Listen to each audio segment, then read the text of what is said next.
Hello മുത്തുമണീസ്, അസ്സലാമു അലൈക്കും. എല്ലാവർക്കും ഈദ് മുബാറക്. അപ്പോൾ രാവിലെ തന്നെ പള്ളിയിലൊക്കെ പോയി പെരുന്നാൾ നിസ്കാരമൊക്കെ കഴിഞ്ഞ് വന്നപ്പോൾ കുറച്ച് നേരം പാട്ട് കേൾക്കാമെന്ന് വിചാരിച്ചു. അപ്പോൾ നമ്മുടെ കണ്ണൂർ സൈന്യത്തിൻ്റെ തന്നെ ട്രെൻഡിങ് ആയിട്ടുള്ള ഒരുപാട് പാട്ട് ഇപ്പോൾ ഇറങ്ങിയിട്ടുണ്ട്. അപ്പോൾ എന്തായാലും നമുക്കൊരു വൈബ് കിട്ടണമെന്നുണ്ടെങ്കിൽ മൈലാഞ്ചിയുടെ മണം അതുപോലെ തന്നെ മാപ്പിളപ്പാട്ടിൻ്റെ ആ ഒരു ഇശലൊക്കെ കേൾക്കുമ്പോൾ നമുക്ക് എന്താകും, വീട്ടിലേക്കൊരു ഓർമ്മ വരും. അപ്പോൾ ഇവിടെ പ്രത്യേകിച്ച് ആരും ഇല്ലല്ലോ.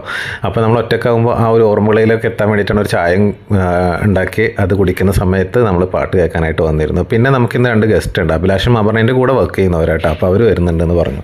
പിന്നെ ബാക്കി കുറച്ച് ഫ്രണ്ട്സ് 4 മണിക്ക് ശേഷമാണ് വരുന്നത്. അപ്പോൾ നിസാർ ഇറക്കലിൽ വേഗം പോയിട്ട് ഉള്ളിയൊക്കെ അരിയുന്നുണ്ട്. പിന്നെ ചിക്കൻ ഫ്രൈ ചെയ്യാൻ വേണ്ടിയിട്ട് നമ്മൾ മാറ്റി വെച്ചിട്ടുണ്ട്. പിന്നെ കുറച്ച് പഴംപൊരി ഉണ്ടാക്കുന്നുണ്ട്. പിന്നെ നമ്മൾ ചിക്കൻ നാടൻ ബിരിയാണിയും കൂടെ ഉണ്ടാക്കാമെന്ന് വിചാരിച്ചു കേട്ടോ.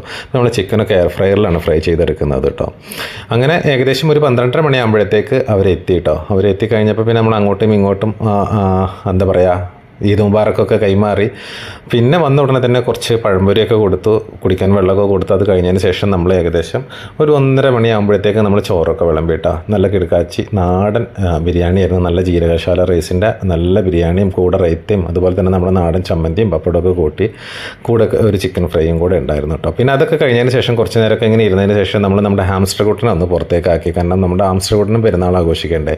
അപ്പോൾ അവനുമായിട്ട് കുറച്ച് നേരം ഇരുന്ന് സല്ലപിക്കാമെന്ന് വിചാരിച്ചു. പിന്നെ നമ്മളുടെ അബിക്കാണെങ്കിലോ ഈ പെറ്റ്സിനൊക്കെ കുറച്ച് ഇഷ്ടമാണ് കേട്ടോ. അപ്പോൾ അതുകൊണ്ട് തന്നെ അവൻ്റെ കളികളും കണ്ട് കുറച്ച് നേരം ഞങ്ങൾ അങ്ങനെ ഇരുന്നു. അങ്ങനെ ചായയൊക്കെ കുടിച്ചു. അങ്ങനെ ഞങ്ങൾ വൈകുന്നേരം ഒരു 4-4:30 മണിയാകുമ്പോഴത്തേക്ക് ഞങ്ങളെല്ലാവരും പിരിഞ്ഞു കേട്ടോ. അപ്പോൾ ഇത്രയൊക്കെ ഉള്ളൂ നമ്മളുടെ ഇന്നത്തെ പെരുന്നാൾ വിശേഷം എന്ന് പറയുന്നത്. അതല്ലാതെ കൂടുതലായിട്ടൊന്നും ഉണ്ടായിട്ടില്ല. പിന്നെ എൻ്റെ സൗണ്ട് എന്താ എങ്ങനെയെന്ന് വെച്ച് കഴിഞ്ഞാൽ എൻ്റെ ടോൺസിൽ നിന്നൊരു വീക്കം വന്നിട്ടുണ്ട്. അപ്പോൾ ഇൻഷാ അല്ലാഹ് അടുത്ത വീഡിയോയിൽ കാണാം.